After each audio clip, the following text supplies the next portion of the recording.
Kia ora koutou, ko Pamela McConchie tōku ingoa. Many thanks to Ellen and her team for inviting me to speak today. Is everyone getting the proper look at that? Looks good. Fantastic. Okay. I'm a senior education advisor at Waka Kotahi, and I work with schools, councils, police, and community groups like Students Against Dangerous Driving, or SAD as you may know them, to contribute resources and ideas and to share information about how to encourage road safety and road use education in schools. I believe one of the most important parts of my job is to advocate for young people to be heard in the road safety and road use conversation. There are over 800,000 students forced into our transport systems daily as they move to and from school, yet they have very little voice in the planning process around road safety, urban design, mode choice, mode shift, or any of the things that we've been talking about over the past couple of days. We're here all working together to try and achieve safe, livable, and enjoyable streets. My team at Waka Kotahi works to answer a really big question. How do we build a new road safety culture in New Zealand? And my part to play in that is how do we do it with school-age children? From the youngest age, children are significant influences of their parents, grandparents, and peers. They're open to learning and they carry their knowledge into their older age. They're our future decision makers, so shouldn't we be starting with them in the behaviour change conversation? And it's been great to hear the synergies along those lines with your words about young people, Kaz and Jenny, in the previous couple of presentations. Oops, got to remember to shift. There we go. So how do I try and do this? It's actually quite difficult to get messaging into schools, which many of you will already know. Doesn't really matter what you're trying to get into the school, but it's actually quite a difficult place to get access to. So one of the ways I try to do this is overseeing the education portal, which is a website designed to make it easy for teachers to find and incorporate New Zealand curriculum aligned resources that infer and embed road safety principles and messages into their classroom teaching. So the other thing about road safety and road use is it isn't a very sexy topic, and so people don't come rushing at you with excitement when you say to them, let's talk about this. It's also not mandated anywhere in the curriculum or in the Education Administration guidelines to teach about being safe on and around our roads. So the education team at Waka Kotahi works hard to try and do this. Our resourcing is mostly done through subject contexts, and currently there are 26 subjects covered on the portal at both primary and secondary level. Our newest resources are for year 1 to 7 students in science. All the required science strands and capabilities are covered in there.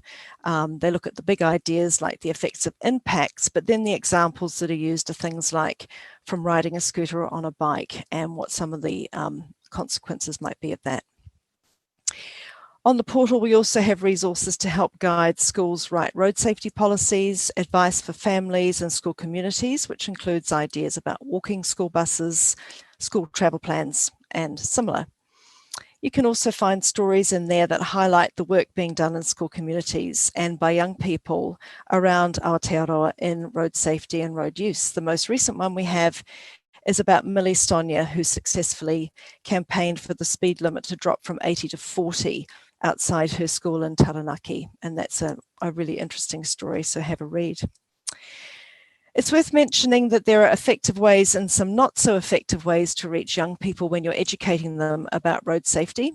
And we've produced extensively researched guidelines that are a significant consideration when teaching young people. Apart from the obvious things like avoiding upsetting and frightening imagery, students learn best through being given agency in their decision making, being encouraged to problem solve, and to develop coping strategies and the power to control their own situation. For those of us who've been away from school for a while, they're a very different place than when we attended them. And a guest lecture, a poster, or a handout is not going to help change behaviour on its own. This is why it's so important to create resources that are embedded in subject and real life contexts. And that's obviously what we've tried to do on the portal with the subject context we have available there. Okay.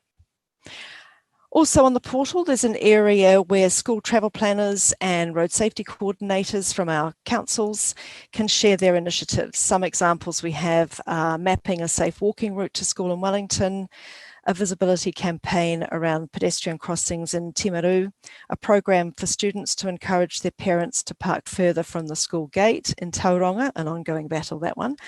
The portal is growing as an area where lots of us working in and around schools can share ideas and support each other. Another way we're trying to reach students is through virtual field trips, where my program collaborates with the Learns team at Core Education to create online real-time lessons in desirable locations and deliver ideas and perspectives on our transport systems. The example we've got on the slide here is from last year's Road Safety Week virtual field trip that we ran, which focused on sustainable options in the Wellington region. We looked at the work being done at Hutt Central School with their walking po, the Innovating Streets trial in Hutt City, the Greater Wellington Regional Council electric buses and the efficiencies around those, the walking school bus program at Belmont School, which has been running successively for a very impressive 12 years, and the shared pathway work at Cobham Drive. The great thing about the virtual field trips is any school anywhere in the country can log in.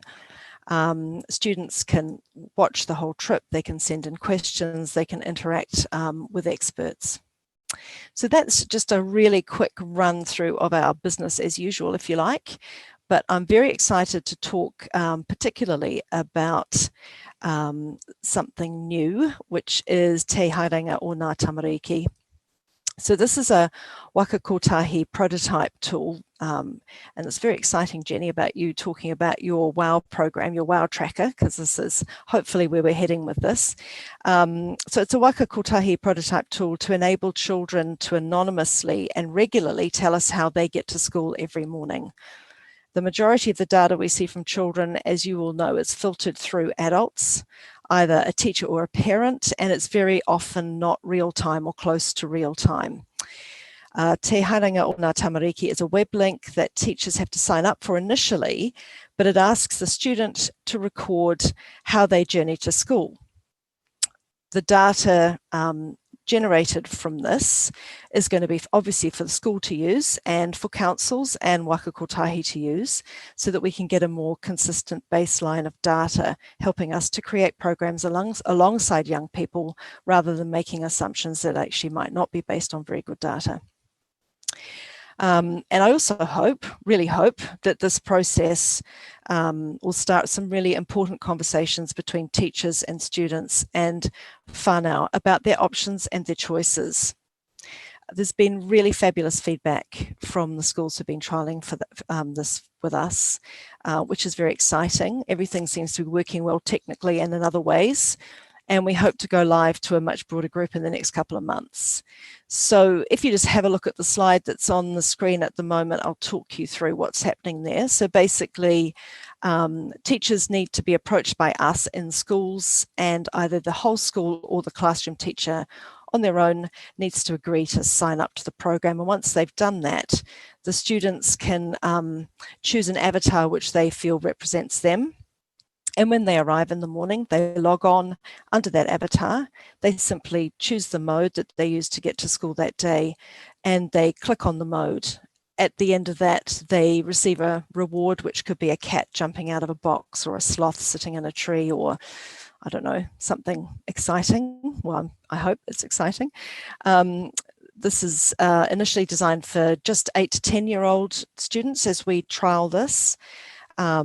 The data is exported on a spreadsheet in a couple of different formats, and it's sort of a step beyond the Feet First program, which is something that's been running out of waka kotahi and used in schools for many years, which is a hands up in the class recording of information. So this is kind of also taking the teacher out of the process to help the teacher in a busy school day, but also to give more agency to the child to actually say, okay, what am I recording? Why am I recording it? And actually, should I start thinking about how it is that I get to school?